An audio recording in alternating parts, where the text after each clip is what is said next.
Pirmām kārtām aizsargāt Latviju ar īpašu virtuālu ornamentu, jostu, lielvārdas jostu, Nīcas jostu, kas ir tāda ļoti svarīga mums svēta lieta.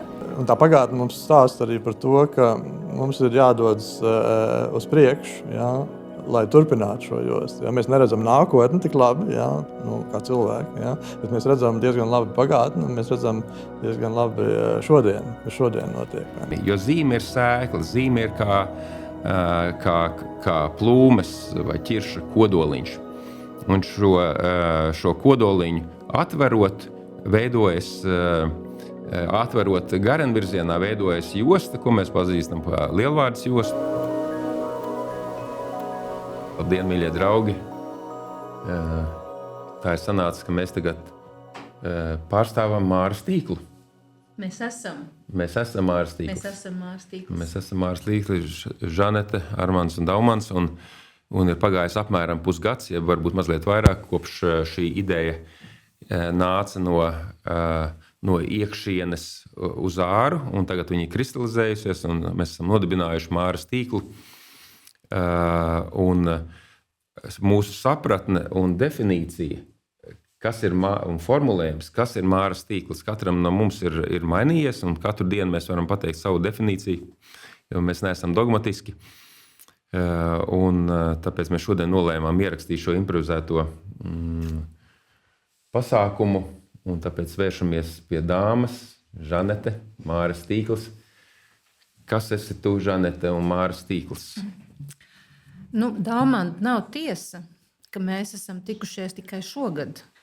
Mēs esam tikušies ļoti daudzas reizes, un varētu teikt, ka Māras tīkls ir tā kā likts pa kārtām daudzu gadu garumā.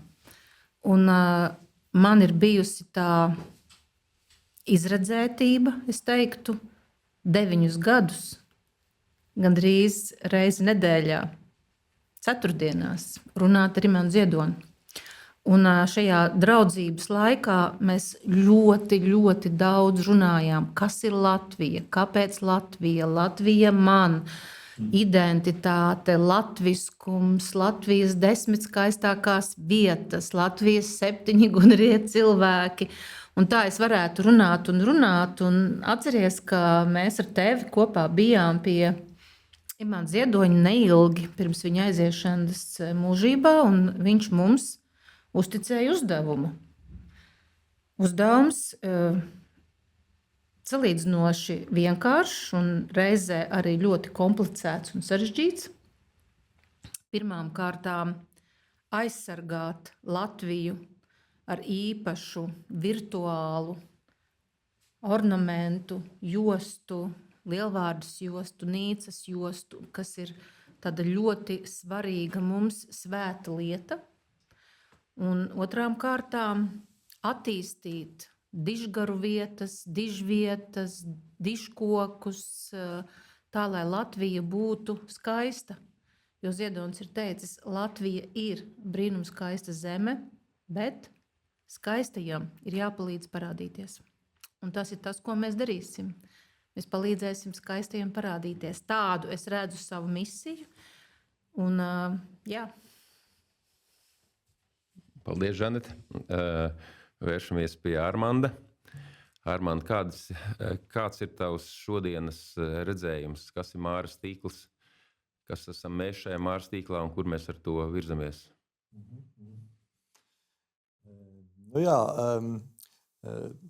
Liels paldies pirmkārt arī tev un protams, arī visiem, kas ir palīdzējuši dzimt šai idejai, atkal pēc kāda laika. Ja, bija tāds inkubācijas periods, ja, kad tā ideja gaidīja savu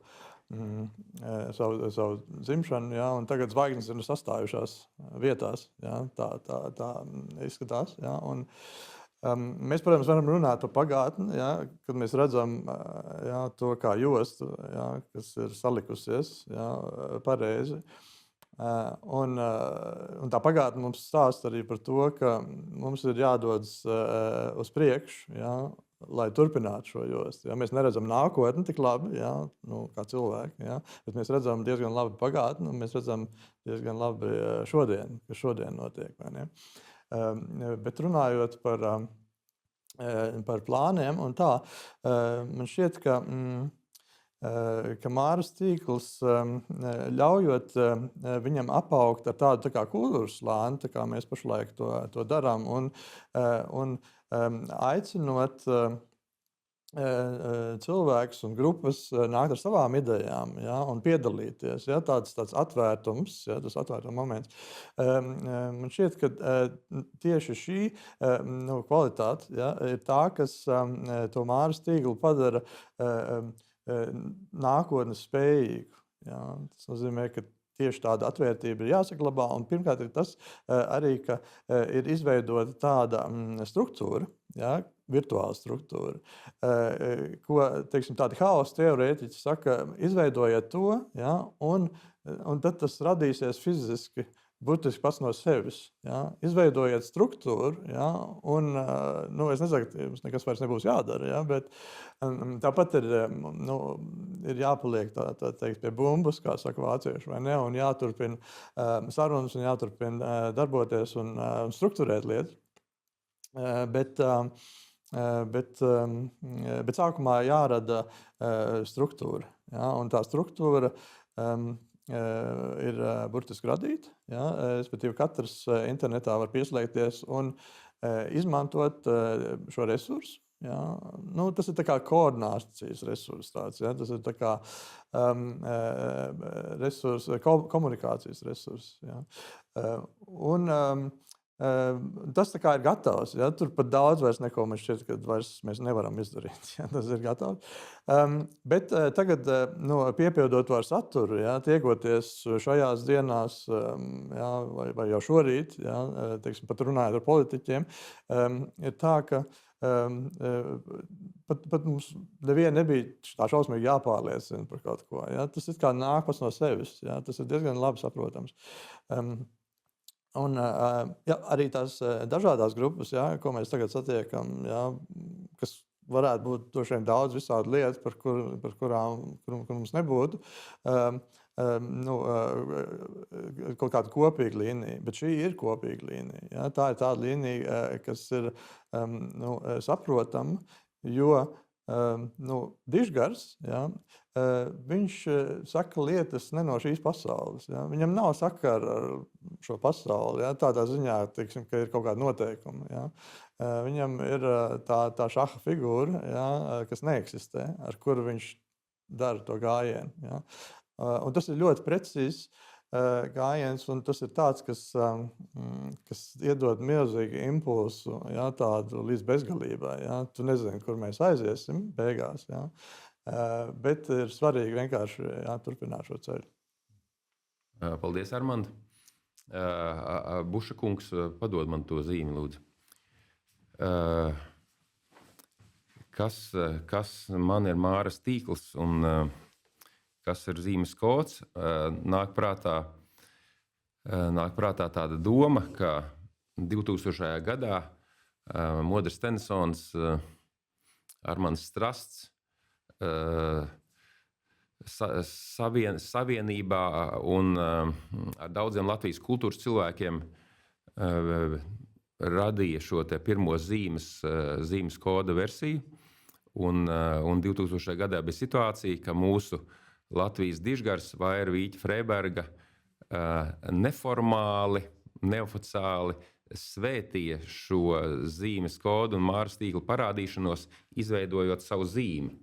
Tāpēc es arī nolēmu parādīt, tā ir mūsu mīļās dižu sievietes, dižu cilvēka, dižgara Vairas Vīķas Freibergas zīme, ko mēs dāvināsim 17. novembrī Vairai, pateicībā un mīlestībā par visu, ko viņa ir Latvijas zemes, tautas un valsts labā darījusi. Un mēs varam teikt tā, kas ir Māras tīkls? Māras tīkls ir, ka šī zīme atveras. Ja mēs atveram zīmi, jo zīme ir sēkla, zīme ir kā plūmes vai ķirša kodoliņš. un šo kodoliņu atverot, atverot garenvirzienā, veidojas josta, ko mēs pazīstam par lielvārdas jostu un tam līdzīgi nīcas jostu, bet atverot visos virzienos, tā veidojas liela, bezgalīga sega, ko mēs ar digitāliem informācijas avotiem uzsedzam Latvijai. Un, protams, lai Latvija nebūtu specifiska, jo mēs domājam par visām pasaules tautām un valstīm, mēs uzsedzam visai zemeslodei. Un tādā veidā katram cilvēkam, kas dzīvo Latvijā vai pasaulē, radīsies iespēja zināt, ka viņš ir vienas tādas šūniņas iemītnieks, ka viņa šūniņa ne ar ko, ka viņas šūniņa līdzvērtīgi jebkurai citai pasaules šūnai. Un tas cilvēkiem dos iespēju atklāt sevī radošumu potenciālu un justies līdzvērtīgiem ar visiem pasaules iedzīvotiem, neatkarīgi no valodas, no reliģijas un vispārējā. Un tādā veidā es to redzu, ka Māras tīkls palīdzēs dvēselēm uzplaukt sapumpurotā zarā. Un mūsu galvenais monuments Latvijas un Rīgas brīvības piemineklis, kuram ir uzraksts Tēvzemē un brīvībai, ar Māras tīkla palīdzību ļaus savienot divas šķietam nesavienojamas lietas. Māti zemi, māti Latviju, caur cilvēkiem ar brīvību, jo katrs cilvēks varēs pārstāvēt savus senčus priekštečus, savienoties ar māti Latviju un zemi tādā veidā, apzināti caur saviem senčiem un priekštečiem, un droši varēs vērst rokas un skatu uz debesīm, uz dievišķo, uz garīgo, tajā atskaites sistēmā, kādā viņš tic Dievam, mīlestībai un brīvībai. Un mūsu iekšējā pretruna tādā veidā izzudīs dabīgā veidā, jo mums nebūs neatdalītu daļu. Mēs būsim vienots veselums un svētums un dzīvosim priekā un laimē. Lai top, kam jātop.